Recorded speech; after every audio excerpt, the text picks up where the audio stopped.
I love politics. Politics should not be a do or die affair. It is either you are there or you are not there. The so-called leaders are not encouraging the youth. I remember in my days when I was in Gospelic, I was the national speaker of statistics nationwide. But there's one thing that killed my morale, that killed my interest in the leadership of Nigeria.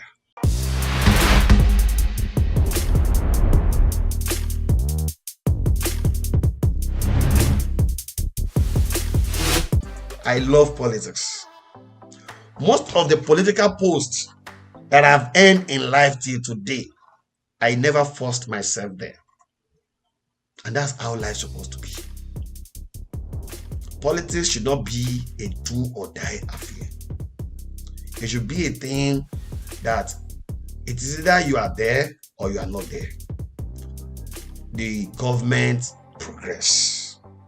But I see in Nigeria, if they did not win the election, what comes next after the election is how to bring the current government down by blackmailing, by saying bad things about the government. Though I'm not moved by it because it's a political strategy, they use it to grow themselves, where the poor masses doesn't even know that that's a political strategy in Nigeria.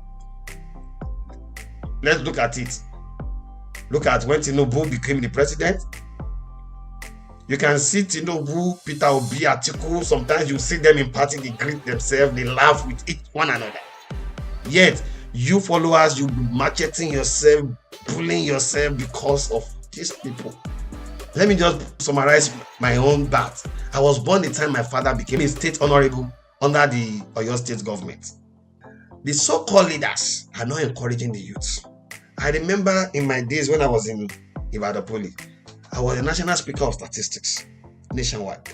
We would travel all the way to Abuja just for the propagation of statistics. But there's one thing that killed my morale, that killed my interest in the leadership of Nigeria. We were at a meeting with the chairman of the National Bureau of Statistics, NBS. We pleaded for something with him, which we know he can really do to us there. We pleaded to him that, oh, sir, is it possible you could give us like a bus that we can use to convey ourselves from one chapter of university to the polytechnic to the colleges? Boy's reply. I wept when I got home when I remember the reply. His response was, you children of nowadays, you want to be living like adults. If I remember very well, I should be like 27 or 28 by that time. And nowadays, that even I can see children of nowadays at age 17 doing Yahoo to get luxurious cars. And nobody is seeing anything bad in it anymore. But we have a purpose. We have a vision. We have a mission. We have a strategy to encourage our fellow students. We realized one thing then, that most students who are studying this course are studying it because they found themselves dead. So that day I felt as if these people does not meant well for the youth. It wasn't long I started hearing Yahoo Plus. Before, I used to hear Yahoo. Then I started hearing Yahoo. Later, I hearing Yahoo with the learner term Yahoo Plus.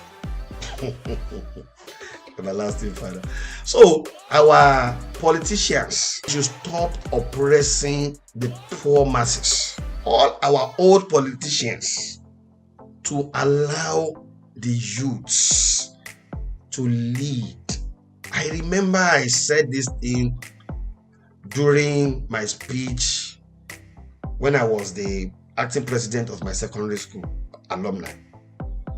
I said the leaders have been, and the leaders currently have been saying the youth are the leaders of the tomorrow. We don't want to be leaders of tomorrow. We want to be the leaders of today. Go back in the record of President Tinubu. Go and look at when he started leading. He was a youth. President Buhari, he was a youth. All of them, they were youth, but they never wanted to leave that post for no reason. May God not allow our fathers to eat our destiny and take it away while we are now wallowing in unknown situation. I wanted to release this series by October 1st. But I wanted to term it an independence insight. Let's give room for the youth. Let's give room for the youth, because another thing that is going on and on is they will bring in once they leave the post, they will bring in their own child or children. My father became the honorable and he was never wanted to come back. Baba is not a Christian, yet I supported him, and I even pray deeply that he should be there so that I can even learn more, because I learn daily. Now, had it been Baba did not forcefully put himself that Nigeria will not be where they are today. Baba was the governor of Lagos State. What he did that time, I have never seen any governor till today that have broken the record of Baba Tinubu. Though somebody was telling me that I should not be moved. I was discussing with somebody here in the US. Was telling me don't say all those things is black. But me, I don't believe in what people tell me. I believe in what I see. What you are saying might be true. Tinubu, they know the way they get the money. I don't. That's why I don't believe in anybody. I believe in myself and my God. Because human beings, we are prone to error. The reason why most youth lost their destiny to these so-called babas who were youth during their days is because of financial circumstances. The most important thing you should think about is yourself. Think about yourself. Leave privilege aside. Don't be baboos.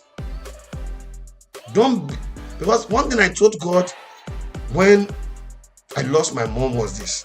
I said I'd never want a situation whereby a politician will say he donated something in my life. I would like to draw my conclusion to say, youth of today, you are leaders of today, not of tomorrow anymore. Rise up, take challenges, face the leaders who are meant to be getting pension. Look at Baba Sanjo. Baba Sanjo is no longer getting himself in politics. I don't know. A lot of people might hate them, but me, I think if I didn't like it for anything, I love it for one thing. During his regime, there were never situations like this. Nigeria were never in the turbulence. Even things were not high, and when people are not collecting high salary then, but yet many people, I can say 70% of Nigeria were able to eat 3 square meals under him.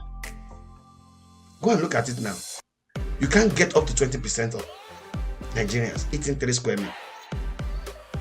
20%.